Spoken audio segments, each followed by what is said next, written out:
Bonjour à tout le monde, toutes et à tous. Bienvenue donc dans ce track Digital Workplace open source.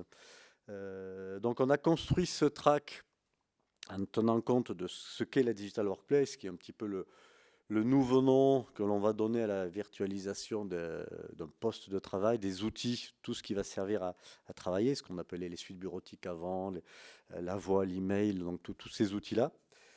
Qu'on va regrouper sous un nom Digital Workplace. Donc c'est un sujet assez vaste, Digital Workplace, vous devez l'entendre un peu partout. Ça passe des outils de communication un peu standards, généraux, comme sont la voix et l'email, jusqu'à la communication asynchrone, qui a pris pas mal d'ampleur pendant la crise, tout ce qui est chat, synchrone, pardon, temps réel, tout ce qui est chat, visio et autres, jusqu'à des outils qui s'approchent plus du métier, avec de la gestion de la connaissance, de la gestion de documents, de projets ou autres. Donc on a construit ce track en tenant compte un peu de ces strates. On va démarrer par la présentation de deux solutions, des outils standards de communication, donc une première conférence sur la voix qui va être animée par la société Oiseau, puis après l'email. Après, il y aura une pause et on va passer vers des outils côté un peu plus métier avec GoFast de CO Vision, Digital Workplace, donc qui va traiter pas mal de la partie essentiellement basée sur la GED, les workflows, le temps réel, et puis après XWiki. Et après, à midi, il y aura encore deux autres confs sur des choses un petit peu différentes. Une solution de communication peer-to-peer, Jam, de voix en peer-to-peer. Et voilà, donc je vais laisser la parole tout de suite à Mathias pour la solution Oiseau. Merci Pierre. Bonjour tout le monde. Donc je suis Mathias Wolf de la société Oiseau et je vais vous présenter la solution de communication unifiée et surtout l'intégration avec le système d'information au travers des API. Alors je vais d'abord commencer par quelques mots autour de Oiseau. Oiseau, ça a été créé en 2017 par Sylvain Boilly et par Nicolas Marchal, que certains d'entre vous connaissent. En 2018, le projet Oiseau Platform, qui est la solution open source, a été lancé. On s'appuie sur ce socle-là pour toute la partie innovation dans l'entreprise. Ensuite, en 2019, on a lancé la solution commerciale en France et au Canada, principalement au Québec. Et aujourd'hui, on a plus de 2500 clients en France. Comme on fait que de la vente indirecte, donc on s'appuie sur des partenaires et on a plus de 70 partenaires en France. Et puis la nouveauté cette année, c'est l'ouverture d'une filiale aux US pour nous étendre sur ce large pays. Et en France, on est 45 salariés. Ah oui, un point que je n'ai pas dit, c'est qu'on est une société franco-québécoise avec une partie de l'équipe de dev qui est basée au Québec. Alors, la structure de notre offre s'appuie sur le socle open source, donc qu'on appelle Oiseau Platform, où l'équipe Oiseau est le principal contributeur. Alors, l'importance de ce socle open source, c'est vraiment super important, parce que c'est ce qui permet de créer toute la valeur ajoutée, toute innovation. C'est ce socle-là aussi qui permet l'interopérabilité avec toutes les autres solutions du marché, que ce soit des trunks SIP opérateurs, que ce soit des postes SIP, des postes physiques, et que ce soit aussi les différents systèmes d'information à travers d'API et des événements.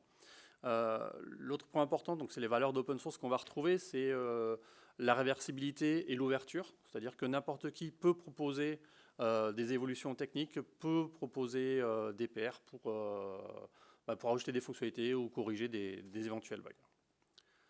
Au-dessus de cette plateforme, on a la stack entreprise, qui elle va rajouter des outils plutôt dédiés au monde entreprise. Et en exploitant les API de cette stack entreprise, on a construit des outils à destination des entreprises avec l'idée en tête de simplifier l'utilisation des communications unifiées. On est dans un domaine qui est extrêmement complexe. Les interconnexions sont loin d'être simples. Et donc l'idée de Portal, c'est vraiment de simplifier, que quelqu'un qui n'ait pas des grosses compétences techniques soit capable de déployer une solution de communication unifiée de manière extrêmement simple. Donc pour ça, on a déployé des wizards, on a déployé des templates pour les opérateurs, etc. Et de l'autre côté, pour les clients finaux, on a déployé des applications qui vont fonctionner dans le web, sur le bureau, soit Windows, Mac ou Linux, et des applications mobiles qui sont très simples à prendre en compte pour les clients finaux. Donc l'objectif derrière, c'est la facilité de déploiement et le coût de déploiement qui est relativement faible. Notre modèle économique, il est basé sur des redevances annuelles, donc au travers de Portal, qui est notre outil de management. Donc nos partenaires ont une souscription vis-à-vis de nous, qui leur donne accès aussi au support niveau 3. Et l'autre partie, c'est à l'utilisateur. Donc on a 3 licences utilisateurs, qui sont des licences mensuelles, qui permettent de pouvoir monter pour nos clients, nos partenaires et les clients finaux, une solution extrêmement simple, extrêmement évolutive, qui est basée sur une licence mensuelle, qui peut bouger tous les mois. Alors la plateforme Oiseau, c'est avant tout un écosystème qui est extrêmement fort, qui permet, au travers de différentes briques logicielles, de pouvoir développer vos propres solutions qui vont répondre à vos problématiques business, à des problèmes que vous rencontrez dans l'accueil des clients, dans la gestion des flux, d'automatisation, par exemple de gestion de campagne d'appel sortant. Voilà, on fournit toutes les primitives qui vous permettent de créer de la valeur et d'accélérer votre activité. Vous pouvez très facilement développer des applications spécifiques. Pour ça, on a des API, on a toute une documentation qui est disponible. On a aussi un SDK qui permet pour vous de redévelopper un client de communication unifiée, que ce soit de la voix, de la vidéo ou du chat. Par exemple, on a un de nos partenaires qui a développé un client qui s'est intégré dans Odoo, où on gère toute la téléphonie dans Odoo. Et ensuite, voilà, vous pouvez aussi définir vos process de déploiement et les solutions de gestion. Alors, je vais donner quelques exemples de fonctionnalités que vous pouvez déployer. La première, et c'est un qui est extrêmement demandé par les clients finaux, c'est ce qu'on appelle le smart routing. C'est comment automatiser les routages d'appels en prenant en compte un certain nombre de paramètres. Bon, un des plus courants, c'est le numéro de l'appelant, pour faire du routage VIP, par exemple, pour router un appelant à un conseiller commercial qui lui est affecté. Donc, on va récupérer son numéro, on va faire une requête sur un ERP, on va récupérer le commercial associé, puis on va distribuer l'appel. On peut aussi demander de rentrer des codes clients et à partir de là, avoir tout un ensemble de traitements. Ça peut être aussi l'ouverture d'un case dans un système de trouble ticket de manière assez simplifiée. On a aussi déployé pour un client du routage basé sur un calendrier, en fait, sur les disponibilités, par exemple. L'autre cas d'usage assez simple, ce sont des SVI, mais des SVI intelligents, avec des requêtes sur des systèmes tiers. Donc souvent, on parle de CRM et de RP, mais aussi des bases de données. On a dû faire des développements où il fallait faire des requêtes sur du MongoDB, par exemple, pour faire des traitements assez poussés. Un autre cas d'usage, c'est la gestion des astreintes. On a développé pour un client le routage de l'astreinte basé sur un calendrier Google. L'idée, c'est de simplifier la gestion du calendrier pour la personne qui en est responsable sans avoir aucune connaissance technique. Elle ne connaît pas Oiseau, ne connaît pas la téléphonie, elle a juste son calendrier Google et elle met ses numéros de téléphone, les groupes sur des plages horaires. Et le système, il va faire une requête dessus, il va voir par rapport à la plage horaire où est-ce qu'il route les appels, et il va router l'appel de manière intelligente. Voilà. Et puis des tableaux de bord, parce qu'on a toutes les primitives, on a tous les événements, etc. Donc on peut faire des tableaux de bord pour faire des stats froides, qui correspondent au métier de l'entreprise, mais aussi des tableaux de bord dynamiques, de savoir combien on a de files d'attente, d'appels dans une file d'attente, depuis combien de temps, etc. En allant extrêmement loin. Donc souvent, les tableaux de bord qui sont fournis par tous les systèmes de communication sont assez standards, mais ça ne répond pas au métier d'entreprise. Et donc là, l'intérêt, c'est que ça permet de construire un tableau de bord qui correspond au métier de l'entreprise et de le lier aussi avec d'autres données, en fait. On va passer à la petite partie démo. Donc pour la démo, je me suis appuyé sur Node-RED, qui est un outil open source développé par IBM pour interconnecter les objets. Donc c'est le monde de l'IoT. Et ce qui est extrêmement intéressant dans Node-RED, c'est que c'est du low-code. Donc avec les nœuds qui sont mis à disposition de différents éditeurs, on a un grand nombre d'éditeurs qui sont présents. C'est extrêmement simple, sans avoir de connaissances. hein, d'API des différents éditeurs, de faire des interactions en fait, entre les différents systèmes.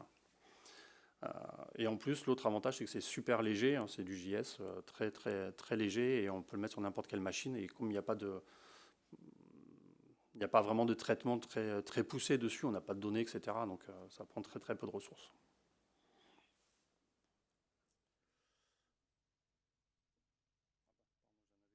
Et, qui expliquait malgré tout le petit scénario. Donc c'est un scénario qui est assez basique, mais qui permet d'ouvrir en fait sur pas mal d'autres cas d'usage. Donc là, la démo, donc je vais appeler une personne. Cette personne-là ne va pas être disponible, donc j'ai tombé sur sa boîte vocale. Et le système, il va récupérer un événement, disons qu'il y a un nouveau message vocal qui a été déposé. Donc ça, c'est ce petit boîtier, cette petite box-là. Hein. Quand on récupère le message, on va l'envoyer sur un système de retranscription. Donc là, pour la démo, on a choisi Google, hein, Google Speaks to Text, mais on peut le faire avec les solutions d'Amazon ou de Microsoft ou d'autres, hein, ça marche aussi bien. On va récupérer le contenu retranscrit et on va le pousser sur Slack et sur Mattermost. Voilà. L'idée, c'est de montrer ces deux ouvertures-là et aussi la simplicité, parce que là, moi, je ne connais rien à Slack, je ne connais rien à Mattermost. J'ai juste mis des petits bots. Et ça va permettre de faire fonctionner la solution. Donc ça, c'est le scénario légèrement modifié. Ça, c'est les événements du centre d'appel en plus.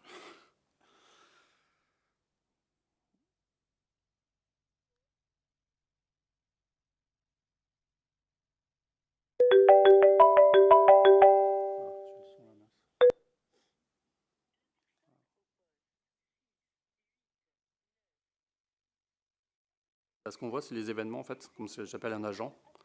C'est comme quoi il a reçu un appel.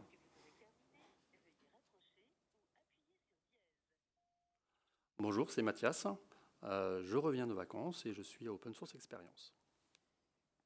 On va voir, hein, parce qu'avec ma voix, des fois, ça ne marche pas super bien.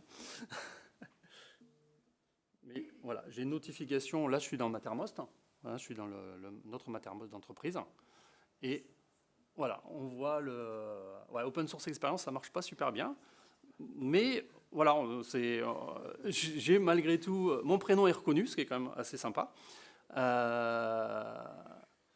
On a le numéro de l'appelant, donc qui est quand même assez sympa. Et puis Google nous donne une note de confiance du message. Donc là, il est plutôt assez confiant. Alors, j'ai fait d'autres tests où c'était un peu moyen. On voyait celui d'au-dessus, là. C'était un peu moins. Bon, après, il y a des voix qui passent mieux que la mienne. Hein. Voilà. Et sur Slack, on voit que j'ai un peu moins retravaillé le message dans la présentation. Donc c'est exactement le même message. Hein. Mais c'est juste pour montrer que ça fonctionne aussi avec Slack. Et dans la démo, on avait aussi un envoi par email, on avait un envoi par SMS. Enfin voilà, après on peut faire un peu ce qu'on veut. Mais ce qui est aussi intéressant dans ce scénario-là, c'est qu'elle ouvre le cas d'usage, plein de cas d'usage différents en fait. Par exemple, là, je reçois le message, je renvoie assez bêtement, mais je peux très facilement détecter des mots-clés en fait. On avait fait une démo pour nos amis des appels d'urgence, et quand il y avait le mot crise cardiaque, en fait, on déclenchait un traitement spécifique. C'est-à-dire qu'on avait le mot crise cardiaque, donc la personne avait raccroché, hein, et en fait, on générait automatiquement un appel d'urgence connecté en agent sur la personne en fait. Voilà, donc on peut faire plein de traitements extrêmement poussés sur ce sujet-là. En fait.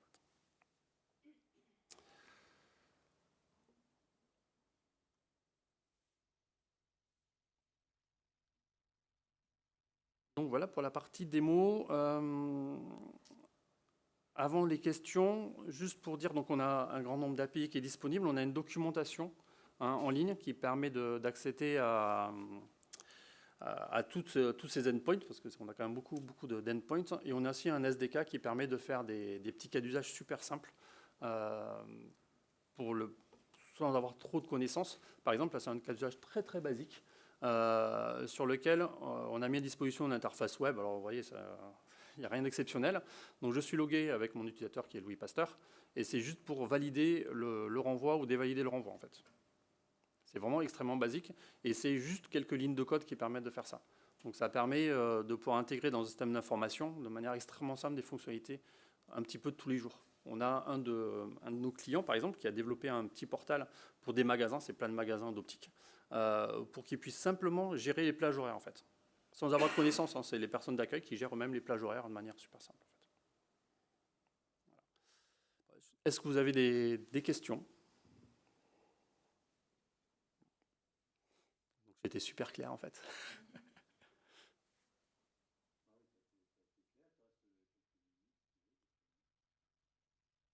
Bon, on peut parler de plein de choses. Hein. Je vais parler de ce. J'ai fait un petit workshop il y a pas très très longtemps où là c'était du live coding en fait. Là je l'ai pas fait parce que je suis un peu stressé.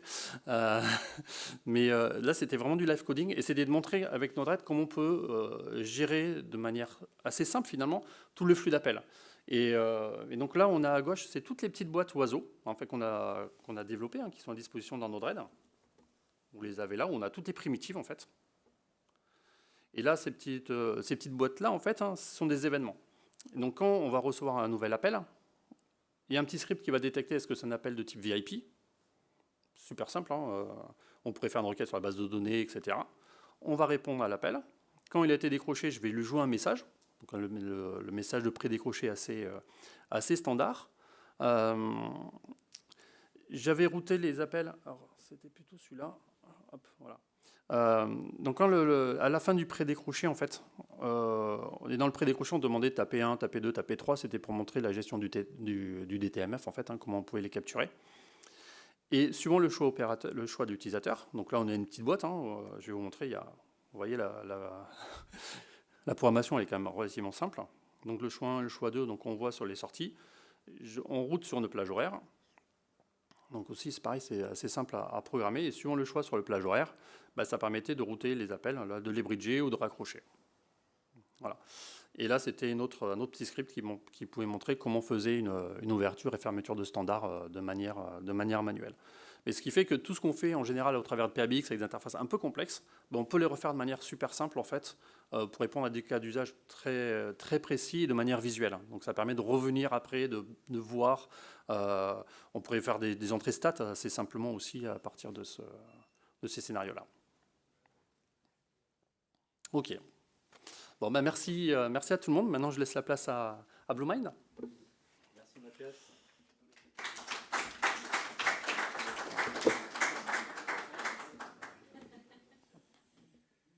Ah mais il y a un petit peu. Donc on va continuer dans ce tour d'horizon un peu de la Digital Workplace Open Source. Donc après la téléphonie qui fait partie des 2 canaux de communication les plus utilisés, hein. On est sur la téléphonie et le mail. On va maintenant écouter Sylvain Garcia qui va nous parler de l'autre canal qui est la messagerie avec BlueMind. Merci.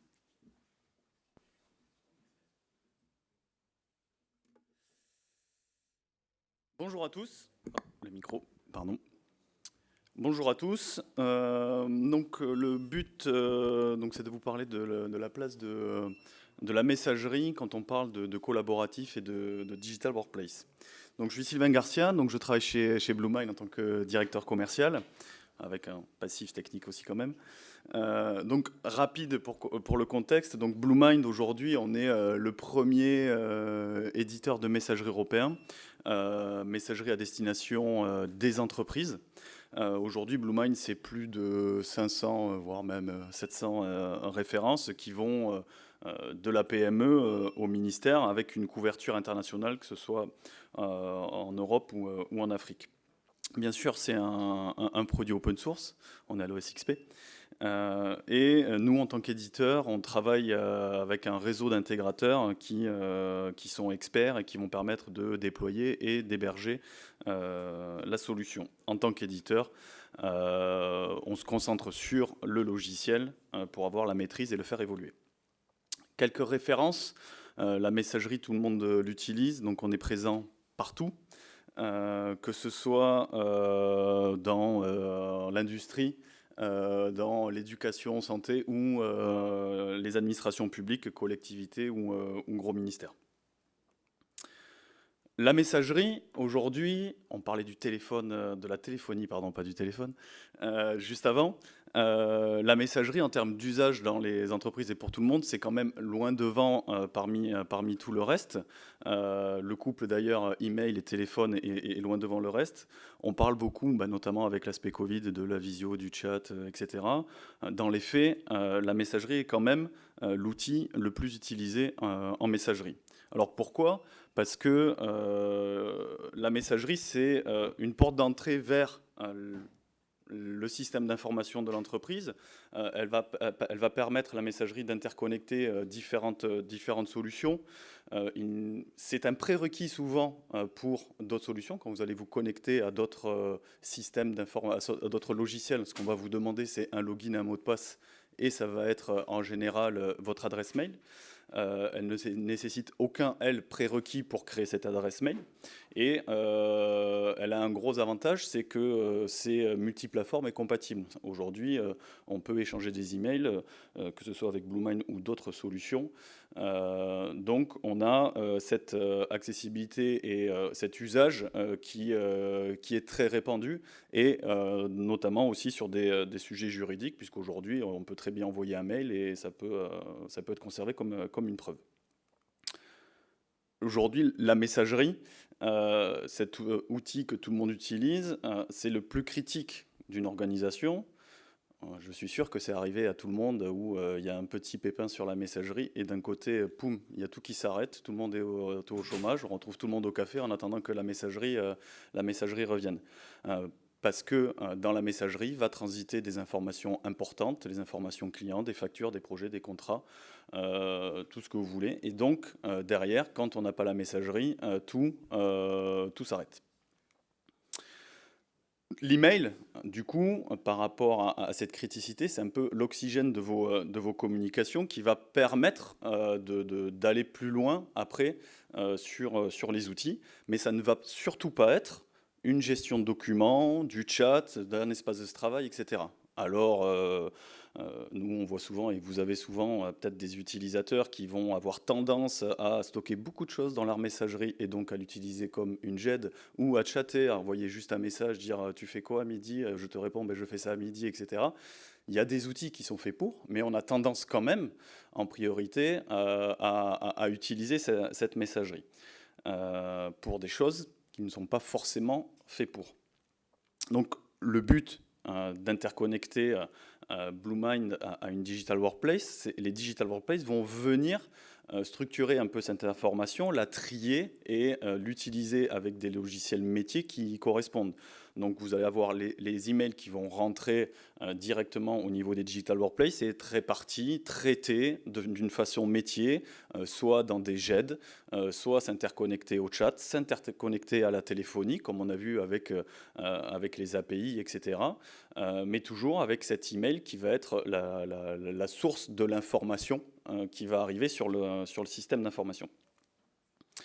Quelques exemples qu'on peut citer en termes d'interconnexion avec des Digital Workplace, ça va être un compteur d'email, des notifications de nouveaux messages, des interconnexions téléphoniques comme on a vu, où quand la téléphonie arrive, hop, on reçoit le message par mail, mais ça peut aller aussi beaucoup plus loin, c'est-à-dire gérer directement dans votre messagerie l'aspect voicemail dans votre téléphonie, tout ce qui est archivage, corréler de façon métier avec des mails entrants pour les faire correspondre soit à des CRM ou des sujets un peu plus métiers ou espace de travail. L'email, ce qu'on voit, c'est que c'est quand même un canal universel, c'est le premier canal de communication, et on va avoir donc du coup les Digital Workplace qui vont aider et se servir du mail pour rendre l'information plus lisible et plus métier. Mais l'email reste aujourd'hui la source majeure d'information d'une entreprise. Alors certains vont dire l'email est mort et on va utiliser d'autres technologies, d'autres choses, etc. Ça reste quand même aujourd'hui la porte d'entrée et ça le restera. Parce qu'aujourd'hui, je ne pense pas que ce soit dans le milieu professionnel où on va se dire on va arrêter de s'envoyer des emails et on va se faire un Slack ou un WhatsApp, ou etc. Non, aujourd'hui, l'email, il va rester. C'est juste que les Digital Workplace, en travaillant avec les Digital Workplace, on va pouvoir améliorer et rajouter des fonctionnalités au mail. Bluemind, Donc BlueMind est un logiciel de messagerie collaborative. Aujourd'hui, nos concurrents sont de l'autre côté de l'Atlantique. On va trouver du Microsoft Exchange, du G Suite et autres. BlueMind, nous, on est un logiciel français, européen. Mais c'est pas parce qu'on est français qu'on fait une bonne solution. Quand on a un produit, il faut se positionner. Nous, on se positionne en tant qu'éditeur pour justement se concentrer sur ce métier-là. Et du coup, on peut dire qu'on est français et qu'on a une bonne solution. Parce qu'en tant qu'éditeur, on va se concentrer sur notre métier, le métier d'éditeur, qui est un métier qui doit être à l'écoute du marché, des besoins des utilisateurs et offrir une solution globale pour les utilisateurs. Et en se concentrant sur ce métier d'éditeur et en travaillant avec des intégrateurs, on peut aujourd'hui avoir des retours d'expérience satisfaisantes, d'autres qui sont à améliorer, mais on arrive justement à prendre ces inputs pour améliorer l'existant de nos utilisateurs. BlueMind aujourd'hui en termes de couverture fonctionnelle est assez large. Vu d'en haut, on va gérer tout ce qui est agenda, mail, contact, de la visioconférence. On va pouvoir s'interconnecter avec des outils de chat et de drive, et on va aussi rajouter des aspects plus métiers en termes d'usage de la messagerie sur du partage du fichier volumineux, de la gestion de signature d'entreprise corporate, avec dès qu'on a un mail qui sort automatiquement, ça rajoute la signature, etc. Et bien sûr des interconnexions avec les Digital Workplace, avec Oiseau et autres solutions. Donc une couverture quand même assez large. BlueMind, c'est un produit multi-client, multi-accès. Vous allez pouvoir accéder à BlueMind directement via le web, donc avec une interface qui va être redimensionnée en fonction de la taille de l'écran, que ce soit compatible grand écran, mobile, etc. On supporte tout ce qui est Thunderbird et on est aujourd'hui la seule solution compatible nativement avec Outlook. J'y reviendrai sur cette partie-là un tout petit peu plus tard. Notre but aujourd'hui, c'est de s'adapter aux usages et aux habitudes. Donc, on a sorti un nouveau webmail développé par nos développeurs sur le côté front-end du X. Donc, vous voyez ici la partie web classique sur votre desktop et la même application qui va s'adapter directement sur vos mobiles en fonction de la taille des écrans. La compatibilité au niveau des clients, donc comme je disais tout à l'heure, on a aujourd'hui le meilleur support pour Thunderbird.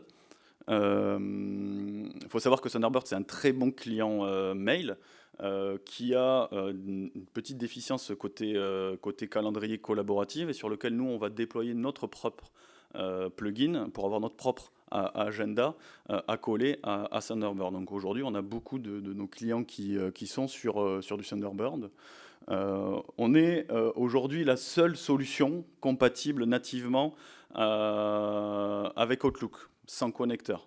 Et ça, c'est un peu une révolution, puisque on va utiliser un protocole natif qui va permettre de rendre, en termes d'usage auprès des utilisateurs, comme s'ils étaient derrière sur une infrastructure type Microsoft Exchange. Donc quand on fait des migrations, ça rend les choses beaucoup plus simples en termes d'acceptation au changement pour les utilisateurs, pour plus tard les porter sur soit du Thunderbird, soit du web, etc.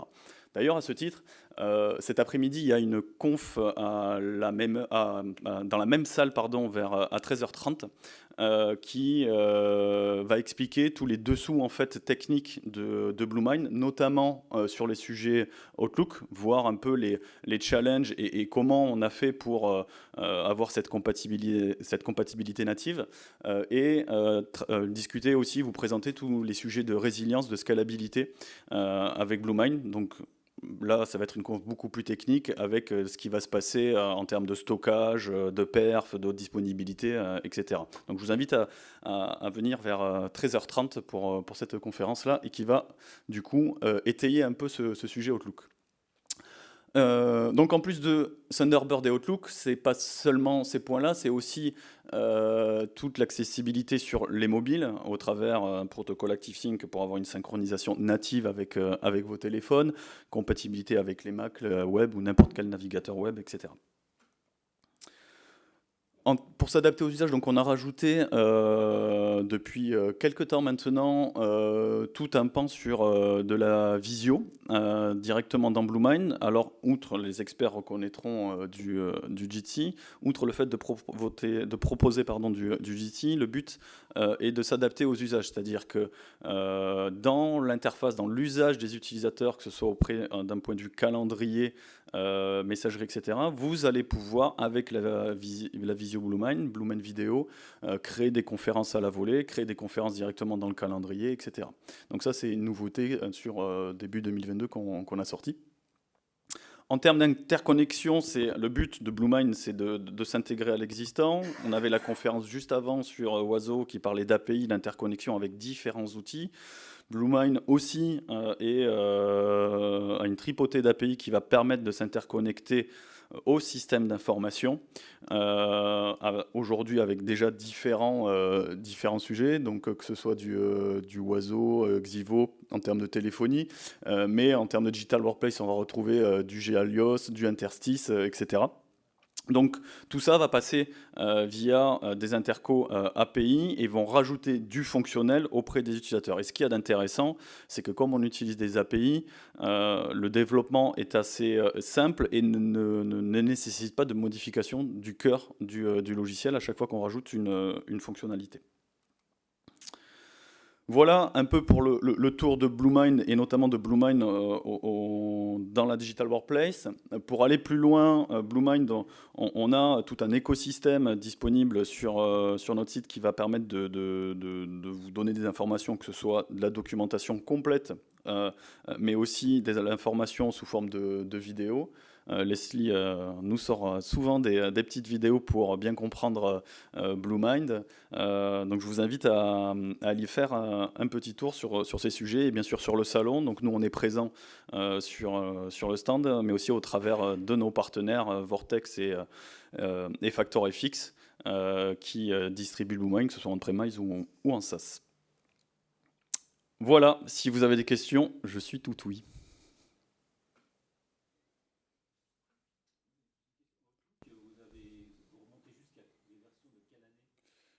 On supporte le protocole MAPI over HTTP pour la partie technique. Donc c'est à partir de Outlook 2013. Outlook 2010 est censé le supporter, mais le support est très minime au sein de Outlook 2010, dernier SP1. Donc on va dire que c'est Outlook 2013. Dans certains cas, Outlook 2010 peut fonctionner. On a certains clients qui le font, mais c'est pas on ne le recommande pas. Voilà.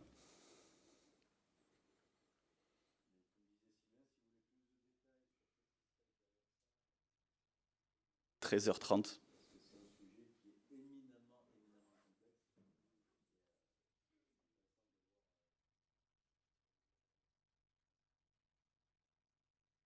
Bon, je pense que j'ai été clair, du coup.